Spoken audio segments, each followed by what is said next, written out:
अध्याय 4। धीरे धीरे करके तेरा परमेश्वर यहोवा उन जातियों को तेरे आगे से धीरे धीरे निकाल देगा, तो तू एकदम से उनका अंत न कर सकेगा, नहीं तो बनेले पशु बढ़कर तेरी हानि करेंगे। व्यवस्था विवरण 7:22। आपका मन धीरे धीरे नया होगा, आथा निराश न हो। यदि आपको यह लगता हो कि प्रगति बहुत धीमी है। प्रतिज्ञा के देश में प्रवेश करने से थोड़ा पहले परमेश्वर ने इस्राएलियों से कहा था कि वह धीरे धीरे उनके शत्रुओं को उनके सामने से निकाल देगा, नहीं तो बनेले पशु उनके बीच बहुत अधिक संख्या में बढ़ जाएंगे। मैं विश्वास करती हूँ कि घमंड ही वह पशु है जो हमें समाप्त कर देता है। यदि हमें स्वतंत्रता अति शीघ्र मिल जाती है, वास्तव यह अच्छा होता है। यदि एक बार में एक ही क्षेत्र में स्वतंत्रता पाने के लिए हम कार्य करें, इस प्रकार से प्राप्त हुई स्वतंत्रता को हम अधिक समझ पाएंगे। तब हम जान जाएंगे कि यह वास्तव में परमेश्वर का वरदान है, जिसे हम अपनी सामर्थ्य द्वारा नहीं पा सकते। स्वतंत्रता से पहले दुख। अब परमेश्वर जो सारे अनुग्रह का दाता है, जिसने तुम्हें मसीह में अपनी अनंत महिमा के लिए बुलाया, तुम्हारे थोड़ी देर तक दुख उठाने के बाद आप ही तुम्हें सिद्ध और स्थिर और बलवंत करेगा। 1 पत्रस 5:10। हमें थोड़ी देर तक दुख क्यों उठाना है? मैं विश्वास करती हूँ कि जिस घड़ी हम यह जान जाते हैं कि हमारे सामने जो समस्या, जब तक यीशु हमें छुड़ा नहीं लेता, हमें दुखों का सामना करना है, परंतु जब हम स्वतंत्र हो जाते हैं तब हमें और भी अधिक आनंद होता है। जब हम स्वयं से कुछ करने का प्रयत्न करते हैं तब हम असफल हो जाते हैं, और तब हम यह महसूस करते हैं कि हमें उसकी प्रतीक्षा करनी चाहिए। हमारे हृदय धन्यवाद और प्रशंसा से भर जाते हैं जब वह खड़ा होता है और हमारा कार्य करता है, जो हम स्वयं नहीं कर सकते। दंड की आज्ञा नहीं, अतः अब जो मसीह यीशु में है, उन पर दंड की आज्ञा नहीं, क्योंकि वे शरीर के अनुसार नहीं वरन आत्मा के अनुसार चलते हैं।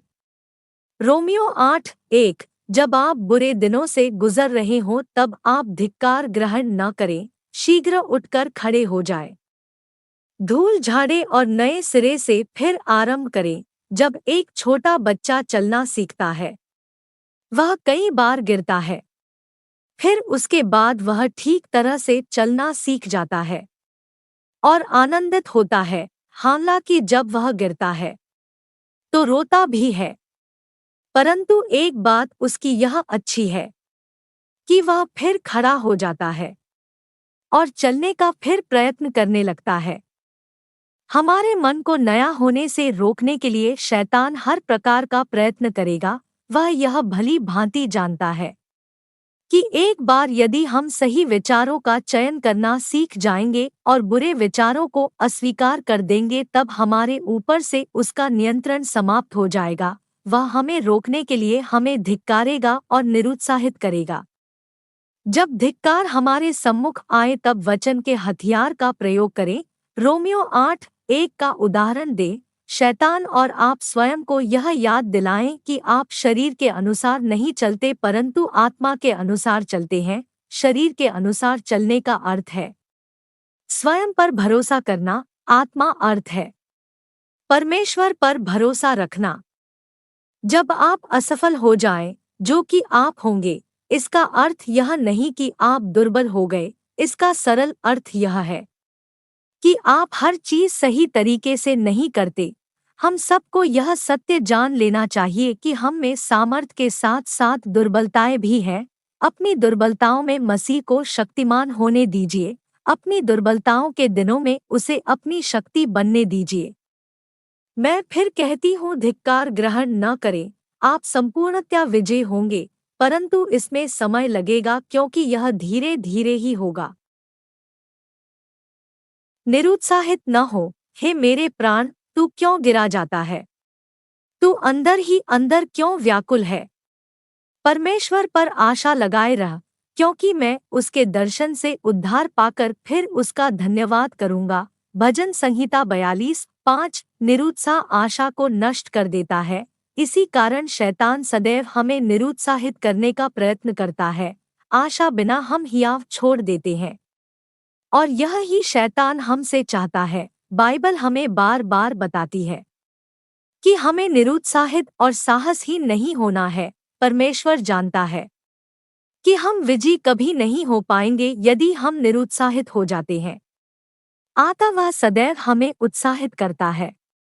जब भी हम किसी योजना पर कार्य करना प्रारंभ करते हैं, वह हमसे कहता है, निरुत्साहित न हो। परमेश्वर चाहता है कि हम उत्साहित रहें, निरुत्साहित नहीं। जब निरुत्साह और धिक्कार आपको घेर लेते हैं, तब आप अपने विचार जीवन की परीक्षा करें। किस प्रकार के विचार आप सोच रहे हैं?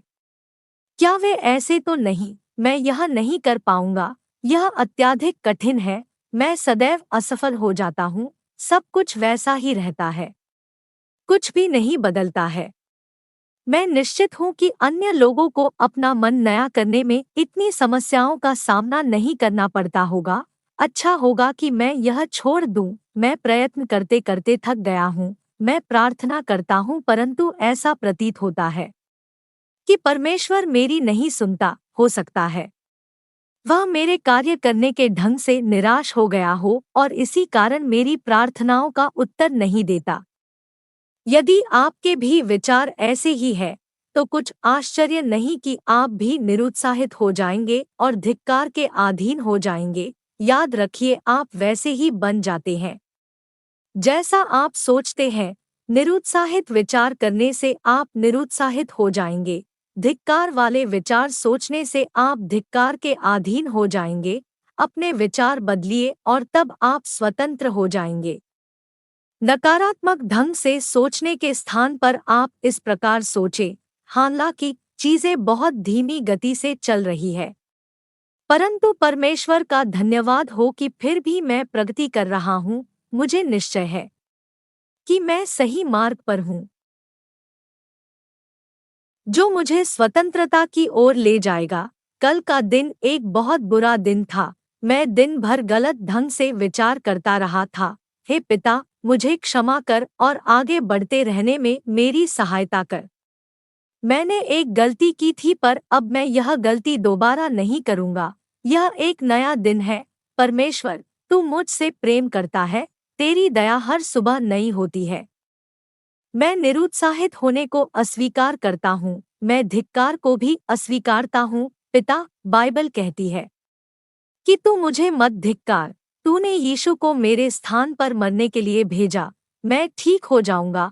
आज का दिन एक महान दिन होगा। सही विचारों का चयन करने में तूने आज मेरी सहायता की। मुझे निश्चय है कि इस प्रकार की सकारात्मक प्रसन्नचित्त परमेश्वर जैसी सोच में आप अवश्य ही विजय की अनुभूति कर सकते हैं। हम हर एक चीज तुरंत ही चाहते हैं। हमारे भीतर धैर्य का फल है, परंतु उसको हमने बाहर कर दिया है। हमें छुटकारा देने के लिए कभी कभी परमेश्वर अपना पूरा समय लेता है। प्रतीक्षा के इस कठिन समय का उपयोग वह हमारे विश्वास को बढ़ाने के लिए करता है और धैर्य को अपना उत्तम कार्य करने देता है। याकूब 1:4 परमेश्वर का समय सिद्ध है, वह कभी देर नहीं करता। यहाँ एक दूसरा अच्छा विचार है सोचने के लिए। मैं परमेश्वर पर विश्वास करता हूँ। मैं विश्वास करता हूँ कि वह मेरे अंदर कार्य कर रहा है। चाहे जैसा भी मैं अनुभव करूँ या परिस्थितियाँ कैसी भी क्यों न दिखें, परमेश्वर ने एक अच्छा कार्य मुझ में प्रारंभ कर दिया है और वह इसको अंत तक पहुँचाएगा। फिलिप्पियों 2:13-1-6 इस प्रकार आप अपने वचन के हथियार का प्रयोग गढ़ों को ढा देने में कर सकते हैं। मैं आपसे अनुग्रह करती हूँ कि न केवल आप सही विचार करें, परंतु चिल्लाकर आप उन्हें स्वीकार भी करें। याद रखें, परमेश्वर आपको धीरे धीरे छुड़ा रहा है। अतः निरुत्साहित न हो और धिक्कार का अनुभव न करें। यदि आपसे कोई गलती हो जाती है, अपने आप में धीरज रखें।